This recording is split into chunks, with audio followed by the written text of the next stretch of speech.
We are starting the last session of the conference. We are running a bit late, so we really need to fasten the proceedings now.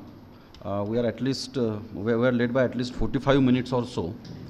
The last session is on opportunities of governance in 2019 mandate, wherein when it is considered as a very decisive mandate. So what are the challenges and what are the opportunities for the government? What are people's expectations? What are the tasks before the government? And what is agenda of the ruling party? All of these things definitely matter when we discuss the election results. To discuss these things, we have amongst us a very eminent panel. We have Mr. Sudarshan R, who is Deputy Director of India Foundation.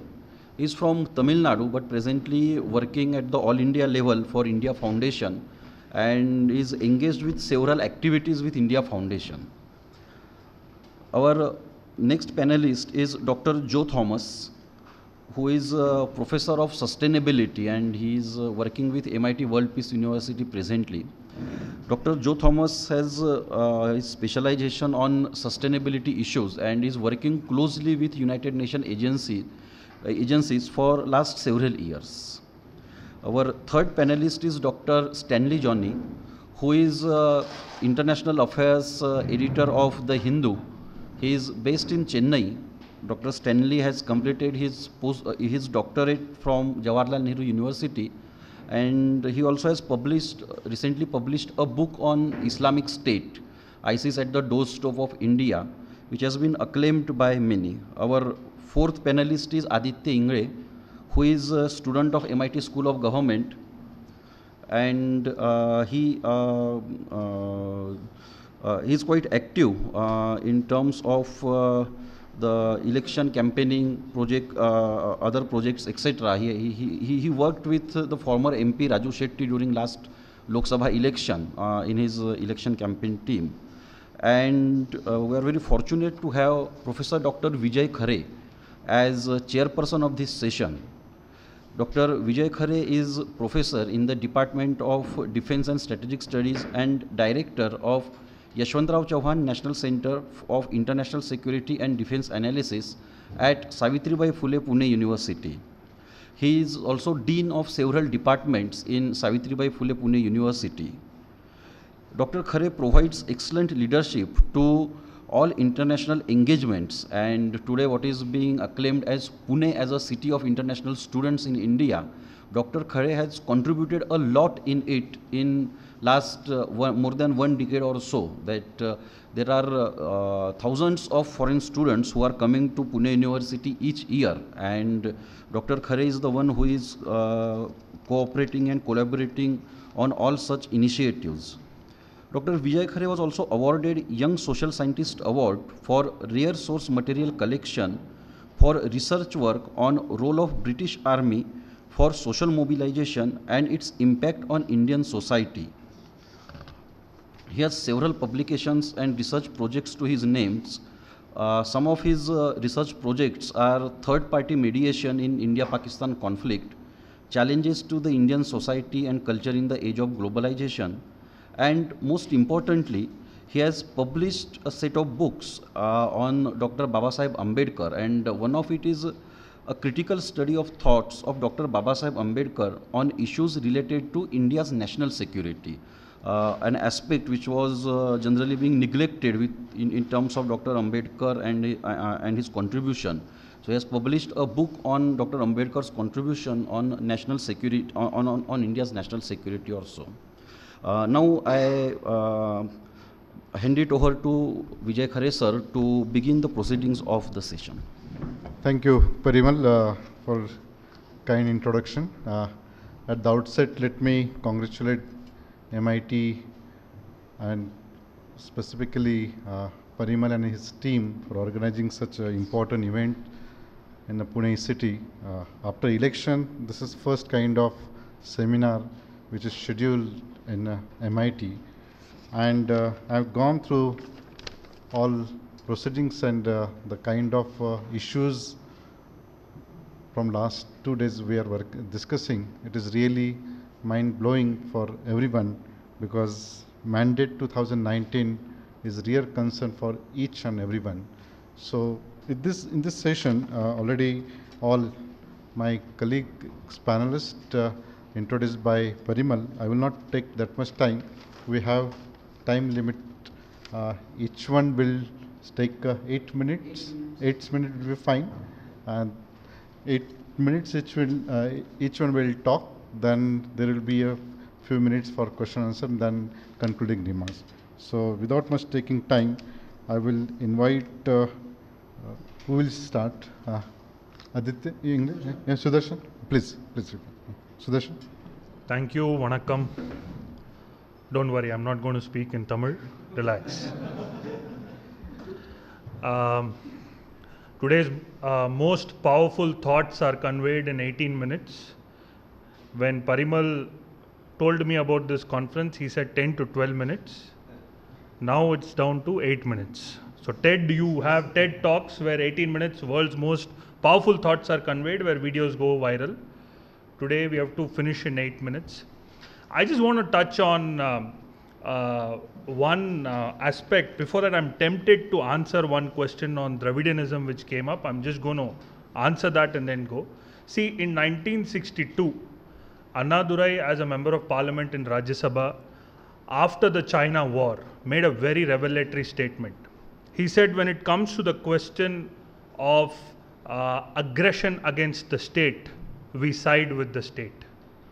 After that statement, the DMK gave up on the so-called secessionish attitude. And then slowly it's withered away. Interestingly, as Professor Suhash Palshekar also said, before the last assembly elections, they made this stunning statement where 95% of their party members are Hindus. That's a huge makeshift for DMK. And it's restricted to Tamil Nadu, not other southern states. Anyway, on politics, I want all of us to keep few things in mind. One is what we can learn from looking at the present Prime Minister is, one, politics is not charity. You are in it to perform or you perish. As we speak, the next membership drive of the ruling party has been launched. When this particular ruling party came to power in 2014, they launched a similar membership drive. From there on in, they became the world's largest political party, beating the Communist Party of China. For BJP to do that just 1 year after coming into forming the government is a tremendous achievement. The campaign did not start in 2014 or 2013. The campaign started in 2012. It was the first speech of the present Prime Minister after winning that election. He was in Ahmedabad and he spoke not in Gujarati but in Hindi. That was the first signs for political enthusiasts, observers to say, oh, he has national ambitions. Campaign began there. From there on in, up to the results which came out on May 23rd, 2019, he has worked 24/7. Whether you like him, dislike him, that's another debate. That's another discussion for all of us to have. But if you want to do well in politics, you have to have it as a full-time job, not a pastime hobby. Okay, number one. Second, I look at this election as a continuum election. So when you have to quantify the so-called Achhe Din, what he professed, you have to quantify that at the end of 2024. That's why you see the so-called massive mandate, what he has called. Some speakers made pronouncements on majoritarianism. See, look, this government also brought in a resolution on yoga, which was just yesterday. The Yoga Day was celebrated as a result. 193 countries affirmed that resolutions in the United Nations. You know, the number of countries which were Muslim majority affirmed this resolution in the United Nations. They did not look at it as a Hindu resolution that is coming up. I was just coming from Madurai. Near Madurai, there is Tumbaipatti. It's a village of late leader Kakkan, who was a former Home Minister of Tamil Nadu. In the village, you must have all heard of this sport called Jallikattu. Okay? And the first puja for that sport happens in a temple. And the first man to inaugurate that puja or perform the puja is a Muslim man. There are no issues in the village whatsoever. While at the societal level, on communities, we have to work. But at the village level, this concept of so-called majoritarianism, etc., is not existent. Second,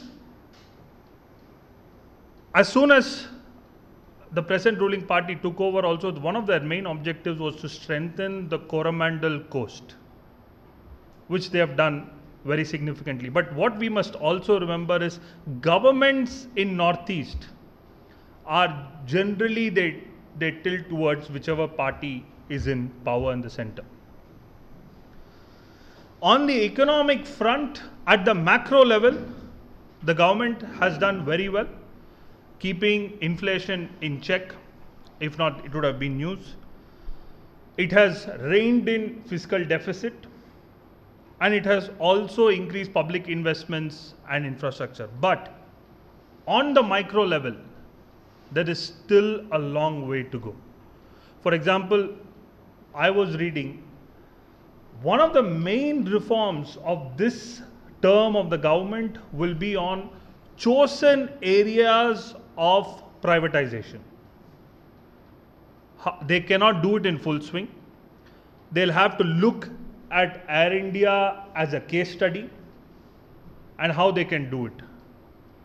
Similarly, public sector banks. When this government came to power, obviously they inherited a bad loan scenario. Now, Mr. Modi is supposed to be in favor of public sector units and public sector banks. It's a huge challenge in front of him as to how he will actually handle this crisis situation in front of public sector banks. The insolvency code. So this correlates to the IBC, the Insolvency and Bankruptcy Code bill that was brought. There are still challenges. So this is one such challenge in front of the government. Everyone has been, one of the things with Mr. Modi is he will take political risk in the first half of his governance. If you see the previous government, in the first half, you saw the government going all out vis-a-vis land acquisition. In 2016 end, we stopped hearing about it. 17, we don't know. So, careful labor reforms and land reforms could be key areas of focus going forward for the government. Because when we go and tell the world, come make in India, if our manufacturing is not at 20% of our GDP, then it's going to get tough. So if we have to enable the concept of make in India, these reforms will be key going forward. One area which is being discussed widely now is, of course, the concept of one nation, one election. At the India Foundation, we have been researching on this and we have been having seminars on this concept. I do not see it happening even in this at the end of this 5 years, because it needs a lot of discussions and with not just various stakeholders, but constitutionally how it is going to be enabled or put into effect. But that is one subject that will be looked at in these 5 years. How? Because you have a lot of parties, barring the Congress, even the left is favoring one nation, one election in its effect. So we'll have to see how he takes this forward vis-a-vis his tenure this time. On foreign policy, the approach has been out of the box. What we have gradually moved from is non-alignment to strategic autonomy. With every country, we have a dedicated, separate relationship. what you can strongly look forward to is India attaining the permanent membership to the UNSC when India celebrates 75 years of its independence. I think that's a goal which the government will definitely work towards. Counter-terrorism strikes on Balakot happened. I want you all to understand the upside of Balakot is huge because we have changed the contours of counter-terrorism in South Asia to go inside POJK, Pakistan, and hit only terror targets and come back and not harm civilians is a huge achievement. So in a way, we have given a message, we are not far from Lahore. But the downside to this is, if there is an attack tomorrow, the country will expect a bigger response than Balakot.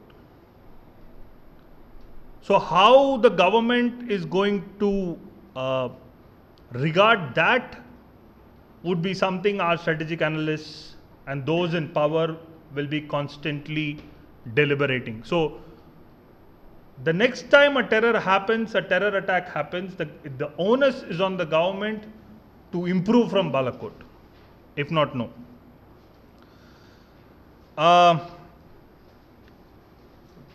There are some aspects I like to clarify that, look, having observed Mr. Modi in Gujarat and he's come here, he started his story from Gujarat.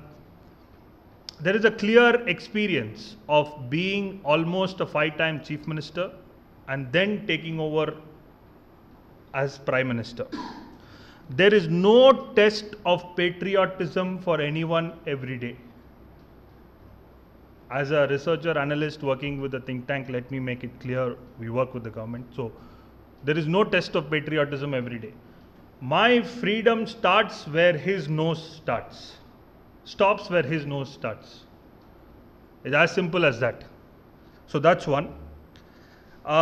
Second, I tend to disagree on there is corrosion of governance by enabling talent at the joint secretary level, because that's a move not just of this government, but it was initiated during Vajpayee's era.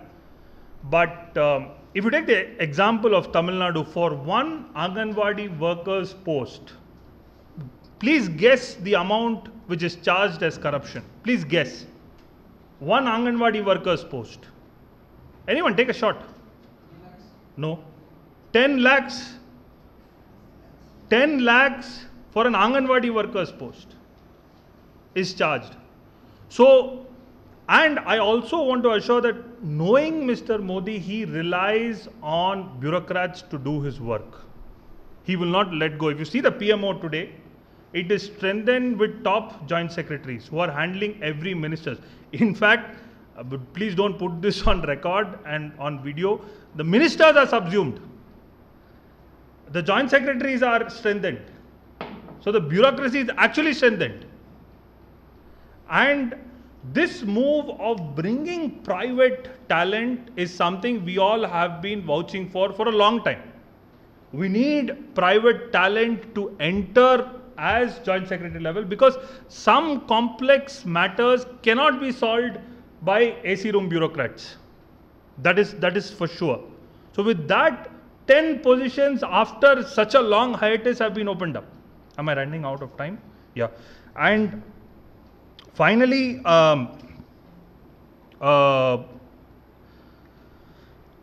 one thing you must be aware that he has not even paid attention to his core promises, the so-called Hindutva core promises that have been announced.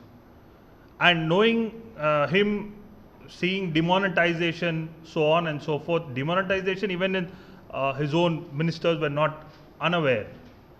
So we don't know when these moves will actually take place, or whether at all it will take place or not. That is why if you see Ram Temple or UCC or anything is mentioned in 20th page of the manifesto, 32nd page of the manifesto. So it does not occupy the core of his thinking at this present point in time. And he's trying to create that image of himself as to not being dependent on that alone. Thank you so much.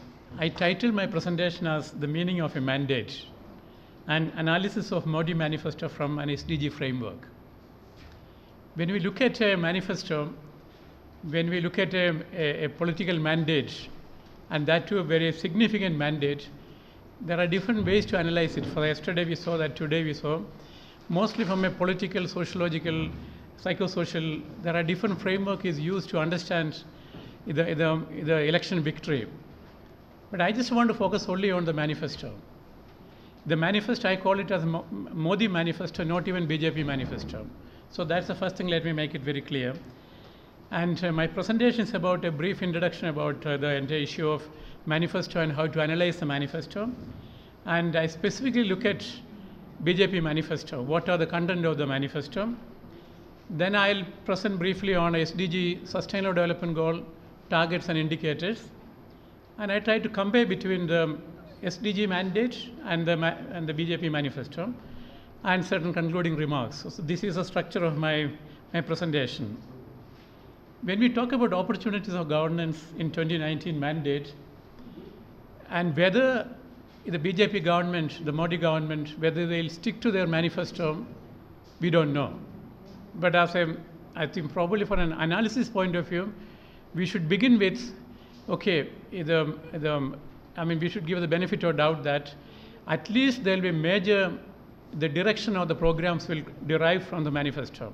Or manifesto could be used as a tool to understand which direction things may go. If you look at the previous government, the manifesto was generally a framework, general indication, not necessarily following one by one. And also, what are the ways in which we monitor the performance of the government? And my assumption is that look at the manifesto again, and also looking at manifesto from various framework, and probably looking at Sustainable Development Goal is one of the beneficial tool to understand it. I'll come to that why it's important. And the BJP manifesto is about, there are 15 core areas and 75 programs. Why 75? 2022 India is going to be the 100th year of our independence anniversary. So that is why, 2022 75th. Sorry, 75th anniversary. So they put 75. So they put 75 target programs as the key programs of manifesto. Within that, it is arranged in 15 areas. One is about the nation first, agriculture and farmer welfare, doubling the farmer's income. India as the world's third largest economy, infrastructure foundation for a new India, healthy India, determined India, good governance, education for all, women empowerment, inclusive development, cultural heritage, and foreign policy. These are the areas in which the 75 programs are arranged. And some programs get emphasis, some get lesser emphasis. So what I'll do is I'll go through some of it, I'll highlight it, and also I'll pick up the SDGs, I'll explain it, and some of the SDGs I try to compare it, because comparing these two, it will take probably I need about an hour or so. So when you talk about nation first, these are the programs suggested. Zero tolerance approach towards terrorism, national security, welfare of the soldiers, combating infiltration, coastal safety, implementing citizenship amendment bill, combating left-wing extremism, Jammu and Kashmir Article 370. Next one, please. So this is the first one, the nation first. These are the programs we proposed. Second, I just looked at only the health part of it, because I thought I look at health as an important aspect of the Modi's manifesto, and also the second part of the previous regime, previous government, health was prominently brought up into the national discourse. Health was not in the national discourse as the first part of the government. And also I just want to know that how far health is coming up in the national development, because in my view, the important infrastructure of any country is a healthy population. So when we talk about infrastructure, we need to revise our definition of infrastructure. Unless we start understanding health as a major infrastructure of a society, we may not be able to take it more forward. Next one, please. Sorry, I just wanted to highlight this one. Health for all, making healthcare accessible, strengthening health infrastructure, immunization and nutrition, elimination of tuberculosis. Only one disease specific comment was made in the entire manifesto. Next one, please. And education for all, only two. Primary and secondary education, skill development. That's very interesting part of it. Primary and secondary education, no tertiary education, no technical education, no adult education, none of them are mentioned. These are the two ones. I'll come to again that one. Then inclusive development is another a major aspect of this manifesto. There are several programs are listed. Ensuring justice for all, strengthening Sabka Vikas, ensuring welfare for poor, responsive to the needs of aspirational middle class, commitment to geographical equity, development with dignity for the minorities, caring for the elderly, enabling Divyangas, political resolution on the matter of Gurkha land in fact, ensuring the welfare of the labor force, pension scheme for all the small shopkeepers, ensuring welfare of artisans, protecting our children, empowering transgender population. Next one, please. Now let me briefly introduce a sustainable development goal. We are talking about 17 goals. These are no poverty, zero hunger, good health, quality education, gender equality, good governance, affordable clean energy, decent work and economic growth, industrial innovation and infrastructure, equality, sustainable agriculture. Sorry, the 12th one I can see that. Okay, the 30. Responsible consumption, responsible consumption. 13th about climate action. 14 life below water. 15 is about life on land. 16 is about peace and institution building. 17 is about partnership. And now why it's important, next one please. I'm not getting into the details, so next slide please. So before that. So when you look at, there are 17 goals, 169 targets, 230 indicators. So this is the magnitude. Now when we look at SDGs, this is a global covenant, a global agreement signed by 192 countries. And Prime Minister Modi himself was in 2015 at the General Assembly, and I had the privilege to listen to him at the General Assembly, and I spoke in response to this. So I was monitoring this for quite a long time. So India initially made huge commitment towards SDG, and many of us worked behind the scene. At some point in time, we thought Prime Minister Modi will be making SDG 3 as the national priority, and we'll take a global leadership in SDG. So that's a discussion. India may take a leadership on one of the SDG and create an SDG fund for the global development. That was the plan, but somehow the last minute didn't come through. Maybe that's impact of how the international understanding and perception of the Indian government, India's positioning in the international realm changed slightly, a little bit. So probably they have scaled down the international perception building to slightly downgraded. Probably that's one reason. Next slide, please. The number one is about no poverty. If you look at the manifesto, I did a word search. The poverty reduction welfare programs are mentioned, not necessarily poverty reduction per se is mentioned. Welfare program to reduce poverty, but never they mention poverty will be completely eradicated, or complete poverty eradication program will be one of the manifesto. Next one, please. And also I just wanted to highlight few of the targets on that. By 2030, eradicate extreme poverty for all people everywhere, currently measured as people living with less than $1.25 per day. There is no promise in the manifesto that poverty will be completely eradicated by 2030.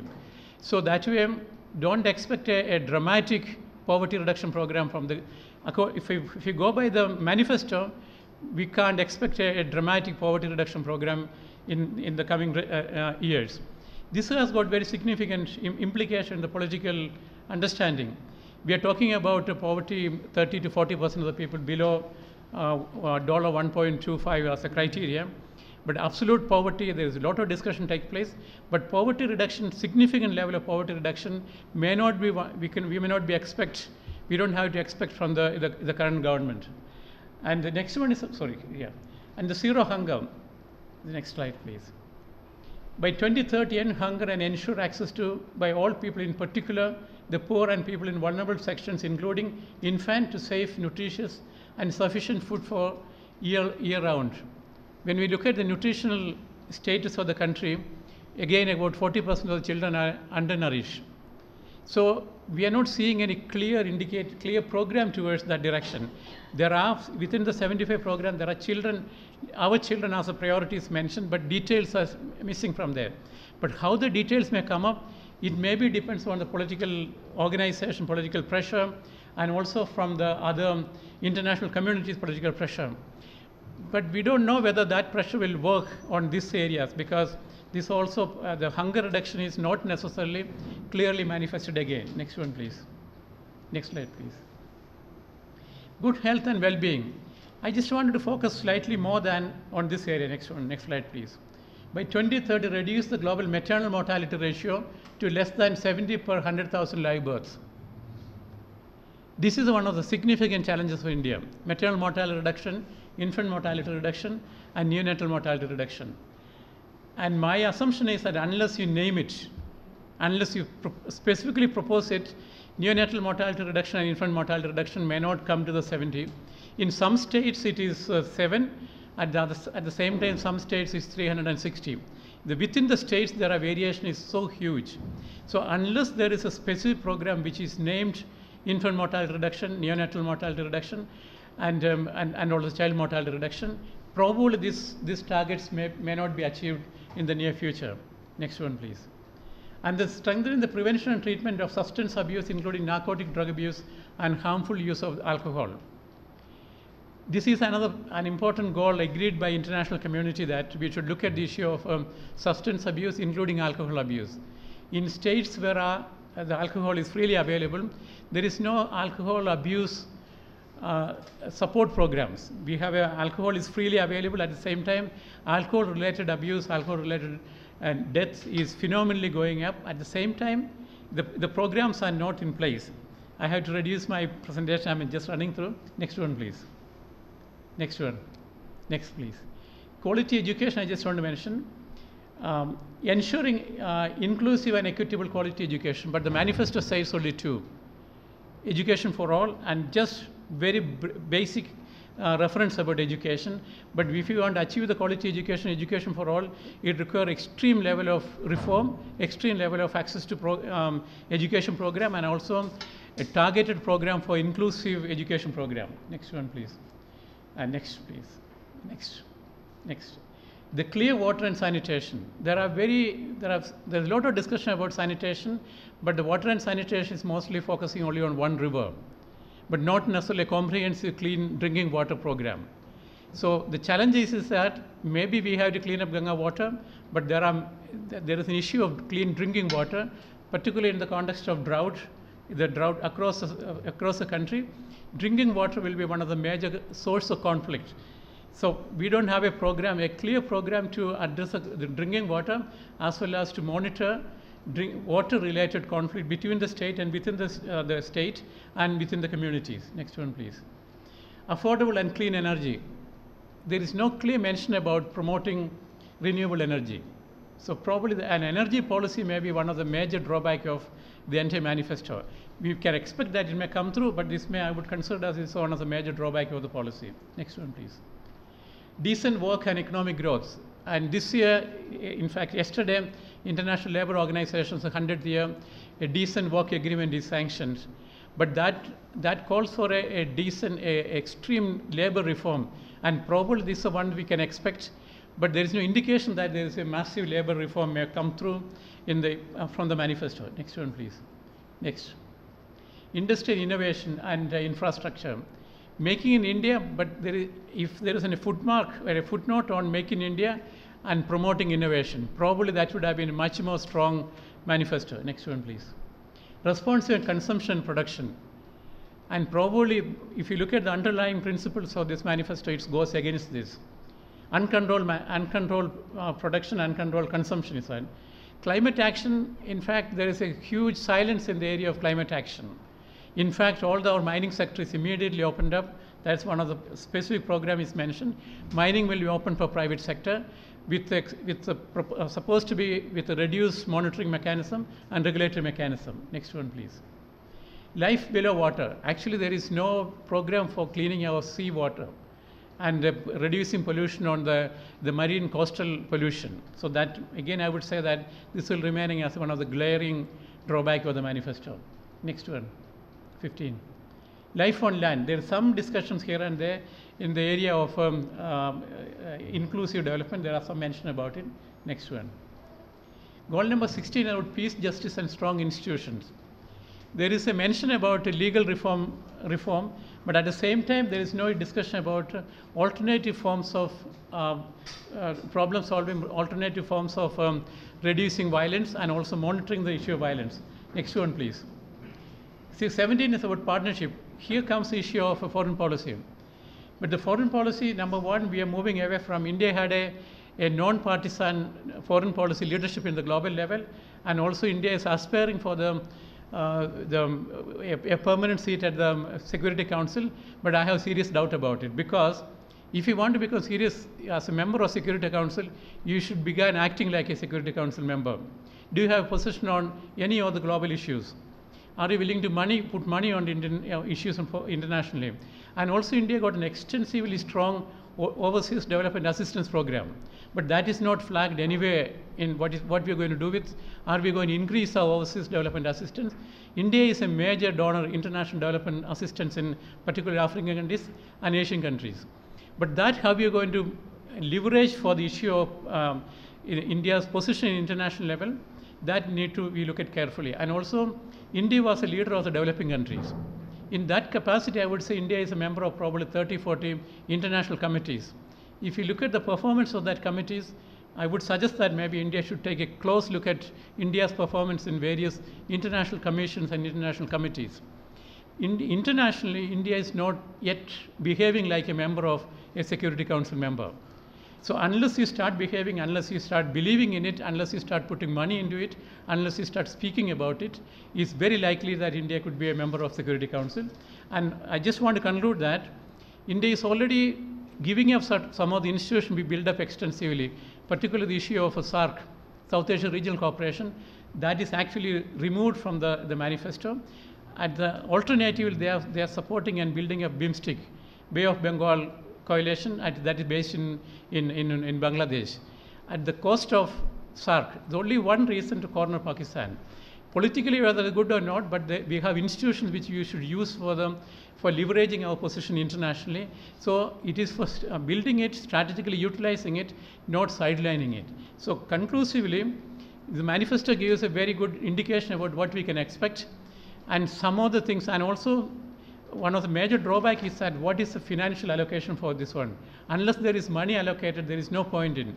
See, for example, health, we are investing about 1.2% of the national budget. The international essence is that it has to go up to 14% to see some significant impact. And thank you for this opportunity. I had to cut down this dramatically. Thank you. Good evening, everyone. Sticking to the time limit is the biggest challenge, it seems. So I'll give a brief outline of what I was supposed to say. And I'm sure that you had wonderful time here discussing India's politics, parties, governance system, etc., etc. I would like to speak of the topic which is close to my heart, foreign policy. That's what we all, some of us were trained in, and I'm also happy to be here because I could see some of my old friends. We were university mates in Delhi. Parimal is there, Lenin is here. So coming down to the topic, foreign policy, a nation's foreign policy, as we know, is determined by several factors. Generally speaking, foreign policy, you have to influence the countries, maximize the country's interest overseas. You have to build new partnership. You need to look for resources, defense partnerships. All these factors are moved in the country's national interest. But geopolitically speaking, because geography in geopolitics, geography is your destiny. You can't choose your geography. So you have to formulate policies based on the geographical reality. So geopolitically speaking, there are broadly three factors in formulating the foreign policy narrative. One is your neighborhood. Two is your extended neighborhood. Three is how your ties are with the big powers. So these three factors, India's foreign policy, as we know, has evolved over the years. It's not the same as it is in 1950s. But over the years, I think these three factors in the evolution, at every phase of this evolution these three factors have played a major role in India's foreign policy. So when we look at Prime Minister Narendra Modi's government, you could locate these three foreign policies in his major foreign policy decisions as well. Because let's see the first 5 years of the Modi government. If you look at these three factors in the reverse order, big powers means I am referring to the United States, Russia, and China. Because United States and China are the world's biggest and second largest economies, and the US is the mightiest conventional army. Russia is a military superpower. So the reference is to these three countries. So the point is that, Indian government, Mr. Modi's government, broadly speaking, so when it comes to its ties with the big powers, it tried to balance India's interests between these three powers. Because while at the same time there is a clear tilt towards the United States, which you can see that, but that tilt is there while at the same time maintaining this balance and ties with the other two countries. When it comes to China, India has a China problem, because there are a few issues are there. There is a historical mistrust is there. There is a war which both of us fought, India and China fought, and then there is a border issue which is still unresolved.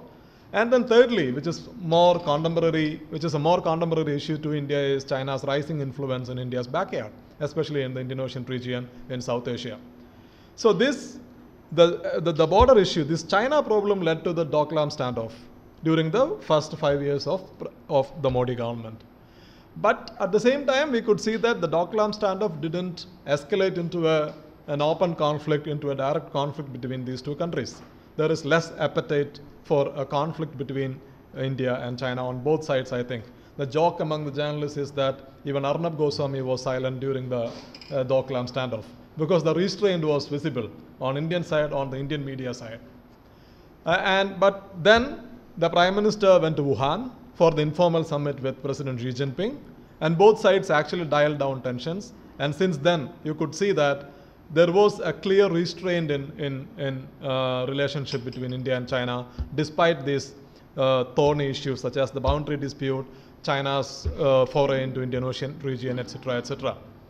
And when it comes to the United States, I would say that the Modi government has gone to the next level in deepening India's partnership with the United States, compared even to Manmohan Singh government, which had reached the Indo-nuclear deal. Because even the Manmohan Singh government was wary of deepening India's defense cooperation with the government. But the Lemova agreement, which is a crucial logistics agreement, which was signed between the Narendra Modi government and the United States and the US government. So under the Lemova agreement, there is a refueling and replenishment agreement. It is basically that certain designated facilities, Indian facilities, would be open for American ships as well as aircraft. And the American facilities, in theory, would be open for us as well, but Indian ships are never going to the Pacific. So in reality, not in the immediate future. So in reality, this is an agreement that suits US interests. So we signed the Lemova agreement. India has also stepped up arms purchase from the United States, so which is a major demand from the Americans as well.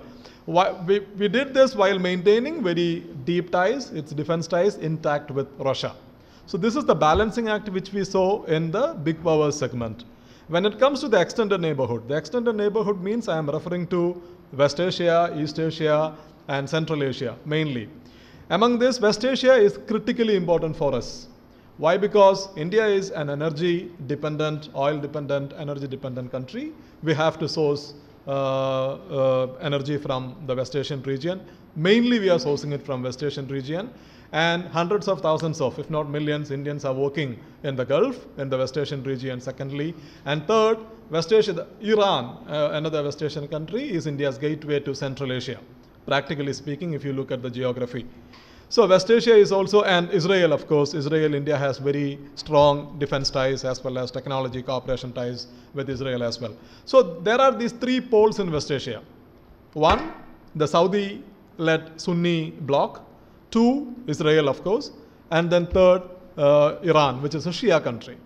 So again, in this relationship, deepening India's partnership with the UAE and Saudi Arabia. That bloc was one of the priorities of this government.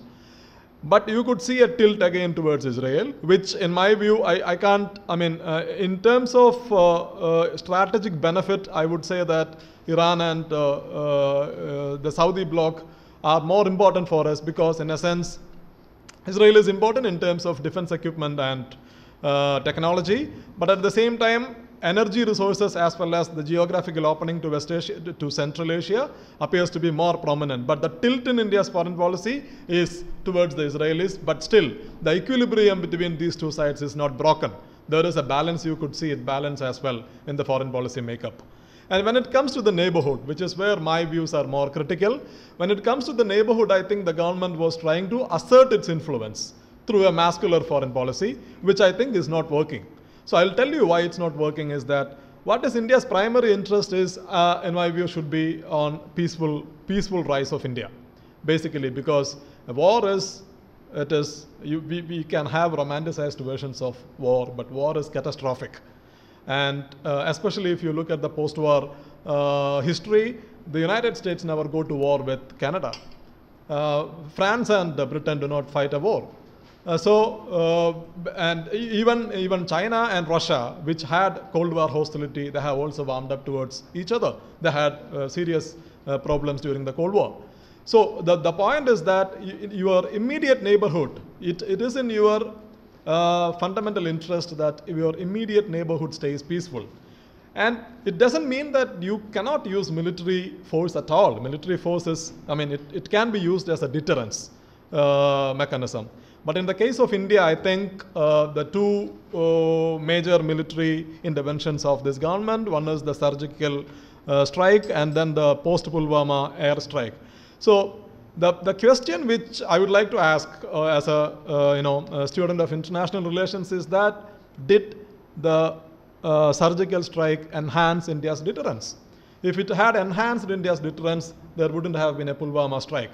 Basically, if you look at it through the theory of international relations, the surgical strike did not enhance India's deterrence. Not just that, there was Pulwama and the counter-attack. India was forced to resort to counter-attack because we had set a standard after surgical strike and after going to town with it.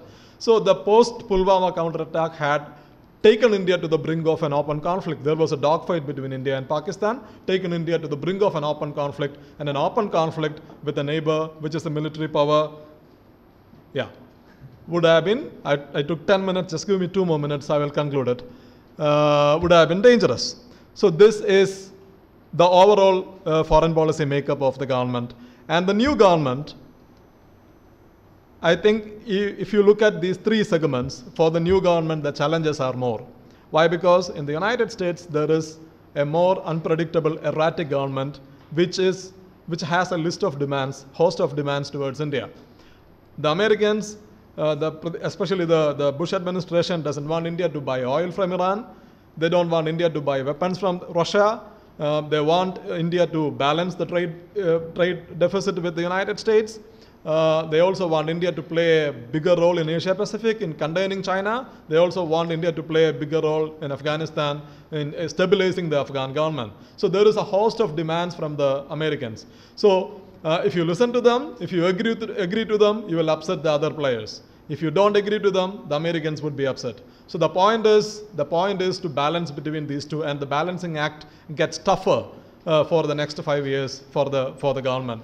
And the same problem you will find in the extended neighborhood as well, because there are tensions between Iran and the United States. So Iran is also an important partner for India, and if there are conflicts, it would hit India's energy supply as well as India's access to the Central Asia, because India is building a port in Iran, Chabahar port, which gives us access to Afghanistan bypassing Pakistan, which is also in India's interest. And in the immediate neighborhood, again, as I said, Prime Minister Modi's, the two countries which he visited after assuming office were Maldives and Sri Lanka, which shows that the neighborhood is close to his foreign policy agenda. But the point is that the neighborhood first policy, I think, should be actually peaceful neighborhood first policy.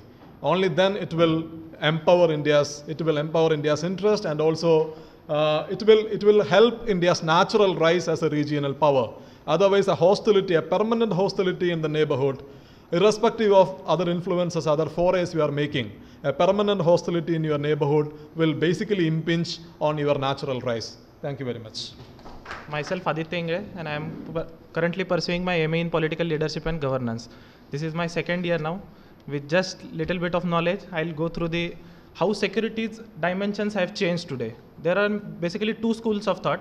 One is related to the state specific, like only terrorism or threats related to internal and external threats. And another one is like poverty or environmental issues or economic issues which are taken into the consideration. Now, like looking at security, we have military forces, paramilitary forces, and bureaucracy in terms of IPS or anything else. So when we look at investment in all three phases, it's pathetic. Like from 2014 to 2019, there are still like investment is increasing, but the amount of like it was nearly crossed 1 lakh crore rupees. Out of it, 82% was used for mainly for police reforms. But still, those are surplus amount has been left with the ministry, which has not been used properly.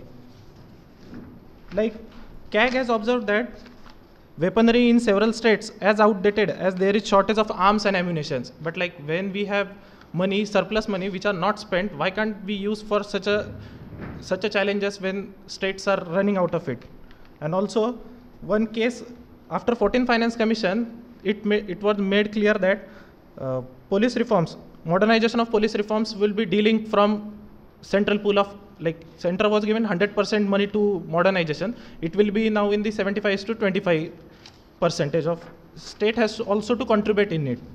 And also now vacancies, like current government is with the minimum government and maximum governance. It has to go out of it and give.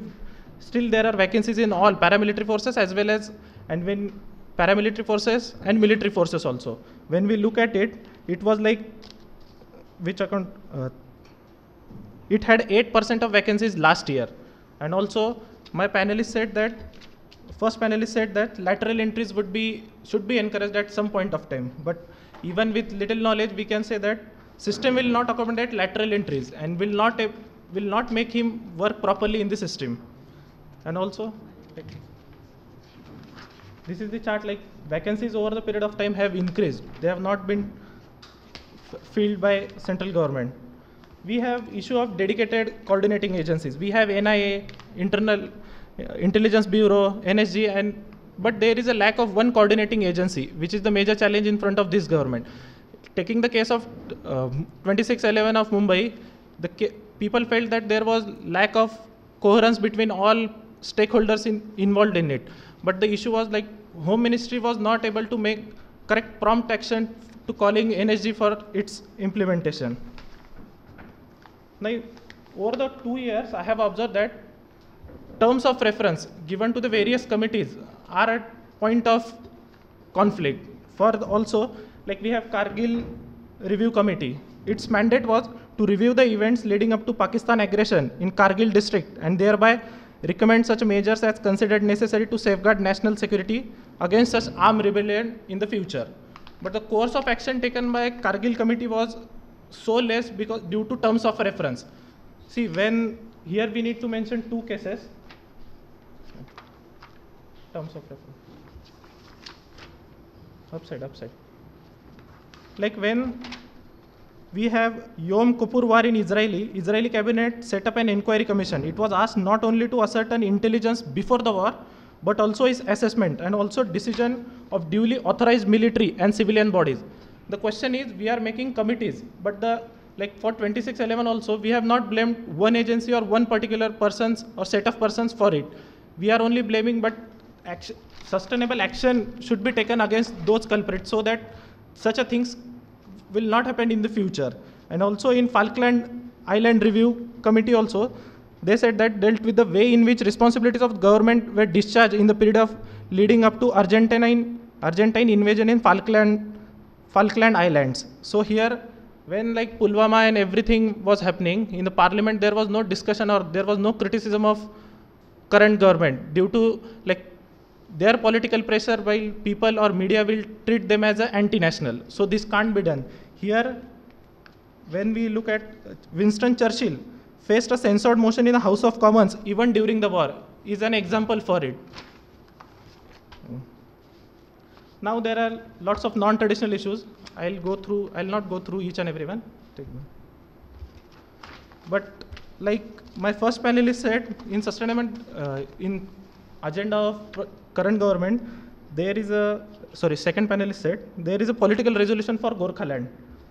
So if we see why Gorkhaland has emerged and what is the situation now, there are 6th schedule which is present in the constitution has not been that strong, or whenever it is providing results in northeast regions, it can't be given to the other states as like that, because, come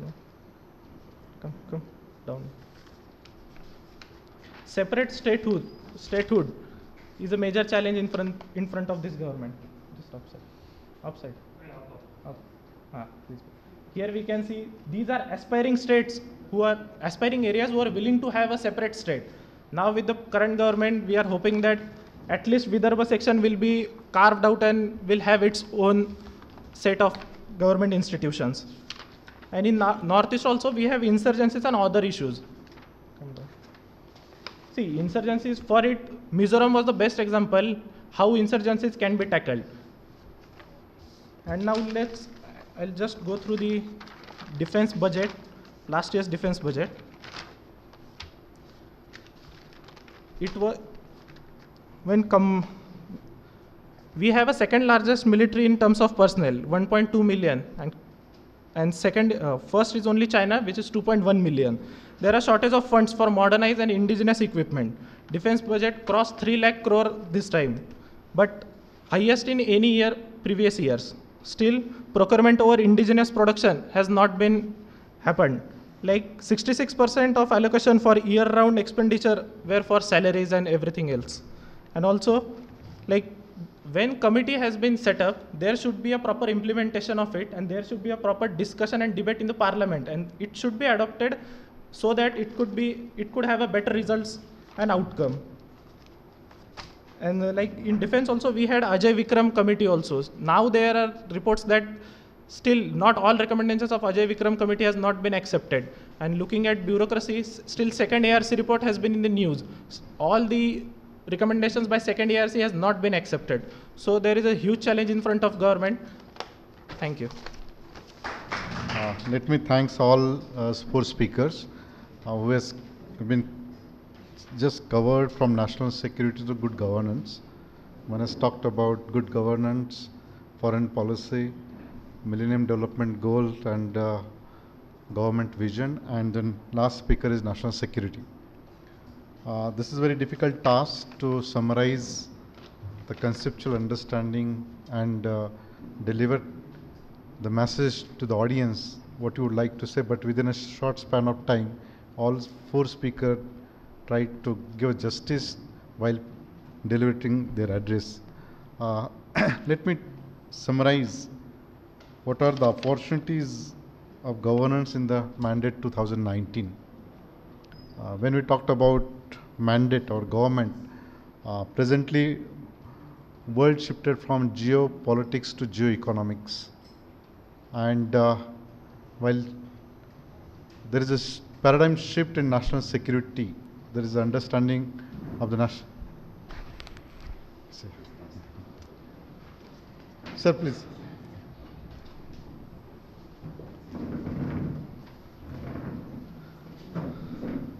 Welcome, sir. Just last session covered by 4 speakers, and the topic varies from national security to Millennium Development Goal to the foreign policy. And all speakers, they have talked very conceptually, and they define or they have discussed the issue in a very different way. Just let me summarize how we define national security and how we define the nationalism. That is a difficult task to common man. While talking about the national security, look at from the birth of nation state to the present scenario, how we define the national security. Take example of US, any threat to US trade, they are treating as a threat to US national security. Take example of Pakistan, any threat to their religion, they are treating that threat to national security. So in Indian case, how we define national security, that is a main concern. Any threat from China or Pakistan, can we talk it is a threat to national security? Then second concern about how we define a nationalism. So these are the two important issues for the new young generation. We need to understand it because our academic scholarship will teach them that how to define nation building, how to define to understand national security and nationalism. So I will not take too much time because already Honorable Narendra Jadhav sir and Jagdish sir is there. So I'm giving and handing over to mic to the organizers, and on behalf of all four speakers and on behalf of the organizer, I thanks for all speakers on behalf of the organizers. Thank you.